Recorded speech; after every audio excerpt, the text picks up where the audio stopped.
प्रिय दर्शकों, स्वागत है आप सभी का। आज जिस विषय पर हम चर्चा करेंगे वह है पित्त। पित्त अर्थात शरीर की उष्णता या गर्मी। जब शरीर में उष्णता की वृद्धि हो जाती है, फलतः उसके बहुत सारे दुष्परिणाम हमारे शरीर में दिखाई देने लगते हैं, जैसे पिंपल्स का आ जाना या फिर चेहरे पे मुहासे इत्यादि उत्पन्न हो जाना। इसके अलावा उष्णता की वजह से और पित्त की आधिक्यता की वजह से हमारे शरीर में और भी विभिन्न प्रकार के प्रभाव देखने को मिलते हैं। ये प्रभाव इस प्रकार से हैं, जैसे बालों का झड़ना, नेत्र ज्योति में कमी आ जाना, त्वचा का बेरंग हो जाना, रूखा हो जाना, उसमें लाल चकत्ते इत्यादि उत्पन्न हो जाना। तो किस प्रकार से हम अपने पित्त को नियंत्रित कर सकते हैं और शरीर की ऊष्मा को प्राकृतिक तरीके से उत्सर्जित कर सकते हैं, इस विषय में हम आपको आज इस वीडियो के माध्यम से बताएंगे।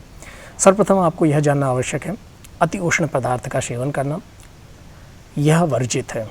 खासतौर पर ग्रीष्म ऋतु में और मानसून के मौसम में अर्थात बरसात के ऋतु में आपको अत्यधिक चटपटे, तीखे, मिर्च मसाले युक्त डब्बे बंद जो भोजन है उनका प्रयोग आप कम से कम करें। हो सके तो त्याग दें, अगर न हो तो कम मात्रा में उनका सेवन करें।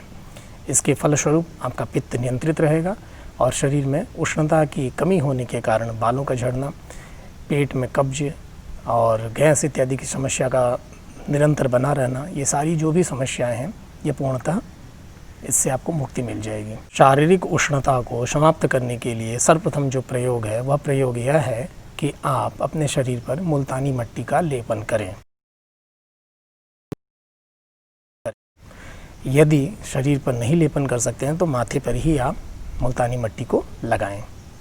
मुल्तानी मिट्टी आप चाहें तो अपने उदर प्रदेश पे भी लगा सकते हैं, नाभि और पेड़ू प्रदेश पे। इससे ये होगा कि आपकी पेट की जो उष्णता है उदर की, वह समाप्त हो जाएगी और उदर की उष्णता की वजह से आपके बालों के झड़ने की समस्या प्रारंभ होती है। उदर में कब्ज बनना, उदर में उष्णता होने से शरीर में गर्मी उत्पन्न होती है, फलतः बाल झड़ने के साथ साथ असमय सफ़ेद होने लगते हैं।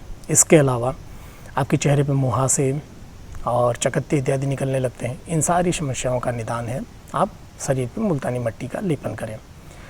मुल्तानी मिट्टी के अलावा आप चाहें तो किसी पोखरे या तालाब के पास जो सड़ी हुई मिट्टी हो, काली मिट्टी, उसका भी लेपन कर सकते हैं। उसको बढ़िया से छान लें, उसके बाद उसको रात भर भिगो करके अगले दिन उसका लेपन करें। यह भी आपके शरीर की उष्णता को अवशोषित करने का सर्वोत्तम उपाय है। और मिट्टी या मृदा वस्तुतः एक प्राकृतिक उपचार है और प्राकृतिक जो चिकित्सक होते हैं वे इसका विभिन्न प्रकार के रोग, जैसे त्वचा संबंधी रोग हो, पित्त संबंधी जितनी भी समस्याएं होती है उनमें इनका प्रयोग करते हैं। तो आप इस क्रिया को अवश्य करें। उपाय नंबर 2, आप चंदन का पाउडर का भी लेपन कर सकते हैं। उसमें गुलाब जल को मिला लें और चंदन का पाउडर आपको किसी भी किराने की दुकान पर मिल जाएगा, वहाँ से आप चंदन के पाउडर को ले लें या चाहें तो चंदन की लकड़ी ले लें, उसको घिस करके उस चंदन का भी आप लेपन अपने मस्तक पे और शरीर के अन्य भागों पर भी आप कर सकते हैं। इससे भी आपकी शारीरिक उष्णता का शमन हो जाता है और आपको तात्कालिक और दीर्घ काल के लिए शीतलता प्राप्त होने प्रारंभ हो जाती है। उपाय नंबर 3, आप एक कार्य कर सकते हैं, एक बाल्टी में शीतल जल ले लें। जल शीतल का तात्पर्य यहाँ फ्रिज का पानी नहीं है, आप घड़े का पानी ले लें बाल्टी भर के, उसमें अपने दोनों पैरों को डुबा दें।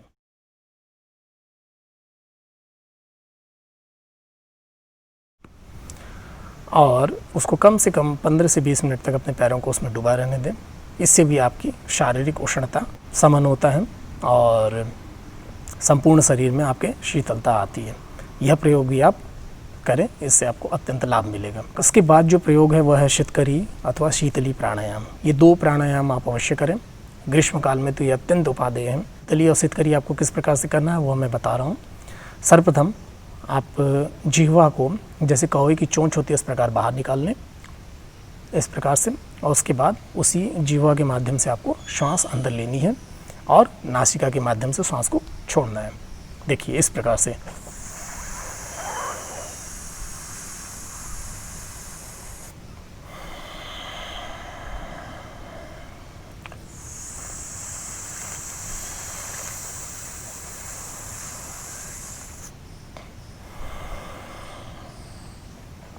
यह क्रिया आप 11 से 21 बार अवश्य करें। ध्यान रखें, भोजन करने के कम से कम 2 से 3 घंटे पश्चात ही करें, या प्रातःकाल अथवा सायंकाल, या दोनों समय आप कर सकते हैं। ठीक है। इसके अलावा जो दूसरा आपका प्राणायाम है, उसमें आप दोनों दांतों के मध्य, मतलब ऊपर और नीचे के दांतों के मध्य में अपनी जिह्वा को दबा दें इस प्रकार से। फिर उसके बाद वहाँ से आपको श्वास अंदर लेना है और नासिका से श्वास को छोड़ना है। यह क्रिया भी आपको 11 से 21 बार कीजिए। किस प्रकार से करना है देखिए, ये जीभ को आपने दोनों दांतों के बीच में दबा दिया। अब इसके बाद श्वास को अंदर खींचेंगे।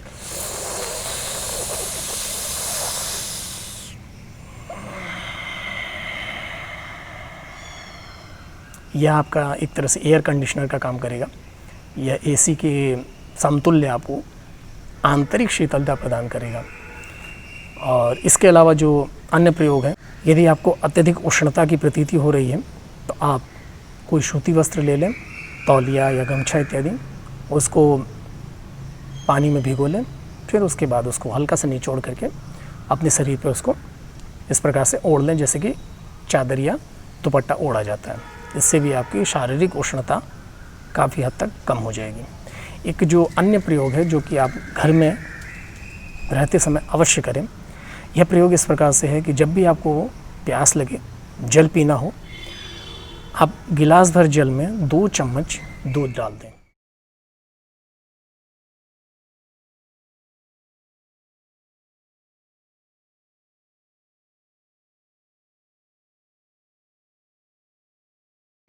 केवल मात्र 2 चम्मच ठंडा दूध। उसके बाद उस जल को आप पिए जब भी आपको पानी पीना हो। यह प्रयोग आप अवश्य करें। इससे आपकी जो उदर की उष्णता है उसका शमन हो जाता है, और उदर की उष्णता शमन होने से शारीरिक उष्णता में भी काफ़ी हद तक कमी आ जाती है। यह एक दिव्य प्रयोग है। इसके अतिरिक्त जो आप उपाय कर सकते हैं वो यह है कि आप गीली पट्टी का भी प्रयोग कर सकते हैं। जैसे उदर प्रदेश पे आप किसी सूती कपड़े को ले लें, उसे 3-4 तह मोड़ लें जो गीला हो, उसके बाद उसको अपने उदर पे लपेट लें। इससे भी आपकी जो उदर की उष्णता है उसका शमन हो जाता है। उदर की उष्णता का शमन होने का सबसे जो उत्तम प्रभाव दिखाई देता है वह बालों पे दिखता है, आपके चेहरे की त्वचा पे दिखता है, और आपके पेट संबंधी जो विकार हैं उनमें दिखाई देता है। अर्थात पेट संबंधी विकारों से आपको मुक्ति मिलती है। बाल झड़ने की जो समस्या है वो भी समाप्त हो जाती है। असमय सफ़ेद होने की जो समस्या है उसमें भी रुकावट आ जाती है, वो भी बंद हो जाता है, और त्वचा में एक कसाव और निखार आने लगता है। तो यह क्रिया भी आप कर सकते हैं। इसके बाद जो एक अत्यंत दिव्य प्रयोग है, यह वस्तुतः आप ठंडई जो बनाते हैं उनके यहाँ यह प्रयोग आपने देखा होगा। इसमें थोड़ा सा हल्का सा परिवर्तन करके मैं यह प्रयोग आपको बता रहा हूँ। मेरे खुद के द्वारा अनुभव किया गया यह प्रयोग है, इसका आप प्रयोग अवश्य करें। यह प्रयोग इस प्रकार से है कि आप 3 हिस्सा जल ले लें, 1 हिस्सा दूध, और मिश्री के टुकड़े ले लें।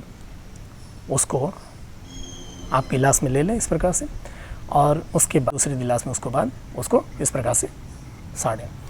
फलतः इसके परिणाम स्वरूप वह जब छाक युक्त हो जाए तब उसके बाद उसको आप पिएं। और यह क्रिया आपको करनी है प्रातः और सायंकाल खाली पेट। यह क्रिया आप केवल 3 दिन करिए, फिर आप देखिए आपके शरीर में जो उष्णता बन रही थी, आपको जो हमेशा गर्मी का एहसास होता था, त्राही त्राही इत्यादि की स्थिति जो बनी रहती थी, वह पूर्णतः समाप्त हो जाएगी। यह प्रयोग आप अवश्य करें, और हम आशा करते हैं हमारे द्वारा बताई गई जो यह 8 या 9 प्रयोग हैं, इनका प्रयोग करके आप शारीरिक उष्णता से मुक्ति प्राप्त कर सकते हैं। इस उष्णता की मुक्ति से न केवल आप बाल संबंधी समस्याओं से निजात पा सकते हैं, अपितु उदर संबंधी विकृतियों से भी आपको अवश्य लाभ प्राप्त होगा। तो हम आशा करते हैं कि हमारे द्वारा बताई गई जानकारी से आप अवश्य लाभान्वित होंगे, और इसी प्रकार हमारे वीडियोस को देखते रहेंगे और लाइक करेंगे और शेयर करेंगे। इसी आशा के साथ हम आपसे मिलते हैं फिर एक नए वीडियो में। तब तक के लिए नमस्कार।